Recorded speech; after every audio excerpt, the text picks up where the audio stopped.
You see, one of the things that will help you as a gifted or anointed person is to go further to study the things you need to find expression in the area of your assignment. Don't just depend on the fact that you are gifted or skillful or creative or even anointed. It's important that you understand the aspect of communication in the area of your assignment.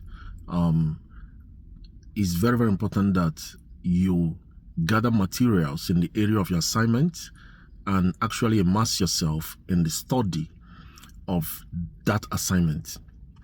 All right. So, nobody, let me put it this way, nobody should communicate your vision more than you do. Nobody should be able to understand and communicate your vision more than you.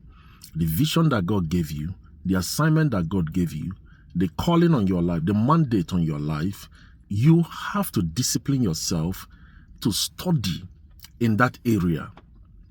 Understand this.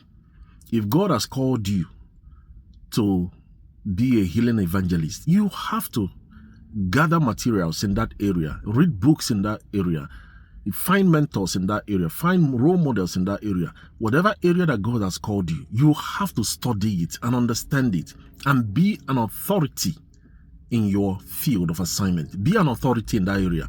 Nobody should teach you what God has called you to do. You have to understand it. And when I say nobody should teach you, I'm not saying you should not be mentored or counseled. But what I'm saying is you have to know your assignment and you have to be able to communicate it.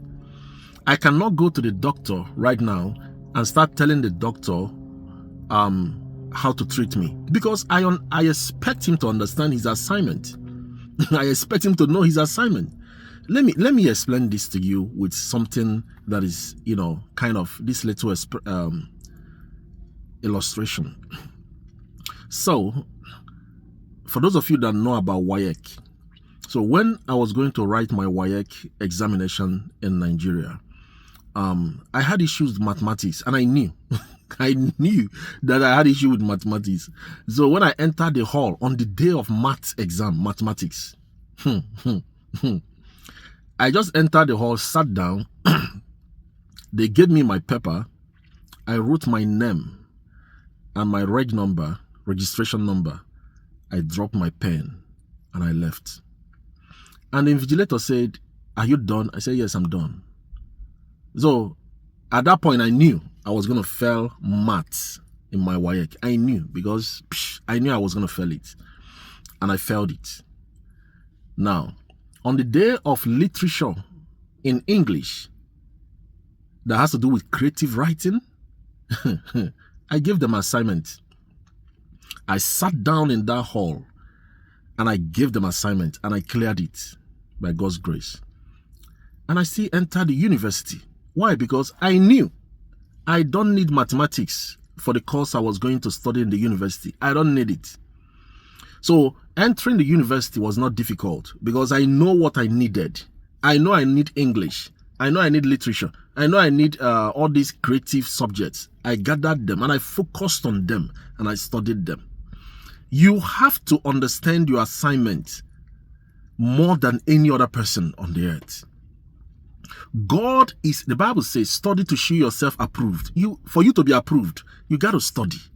I see some young men, you have time to spend on social media, scrolling from one place to another, from Instagram to TikTok, from TikTok to this one, and you don't have time to pick up a book to read. Study in the area of your assignment. Whatever God has called you to do, go and study in that area. Gather mentors in that area. You see, one of the things that helped me over the years is that I surrounded myself with mentors. I surrounded myself with mentors in every area. In the area of marriage, I have Pastor Kingsley Okonkwo. I can text him, he will reply me.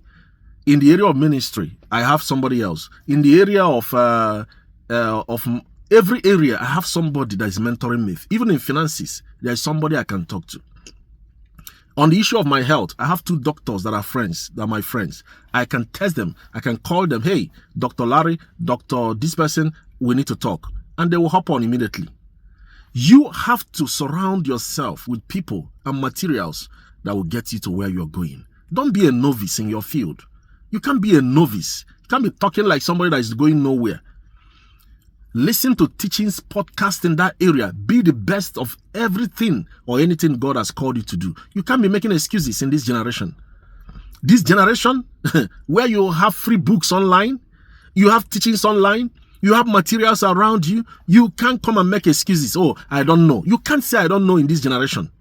You can't say I don't know how to be a father. I don't know how to be a mother. I don't know how to cook. I don't know how to do this. It's online. You can learn them for free.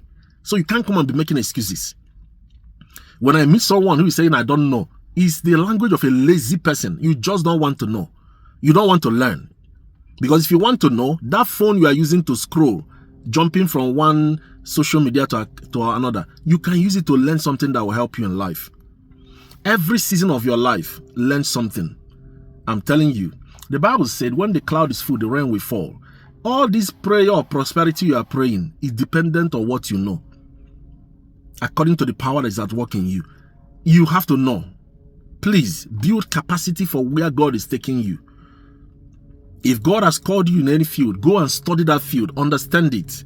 Know the language to communicate that field, communicate your vision, so that when you stand and you are speaking as a man that has authority, as a person that has confidence in what he or she is saying. You can't be a novice in your field. Whatever God has called you, go and be the best of that area. So that when you stand, yes, people say, yes, we know it's in him, it's in her. She's not trying to fake it. Please, this is very, very important. God bless you.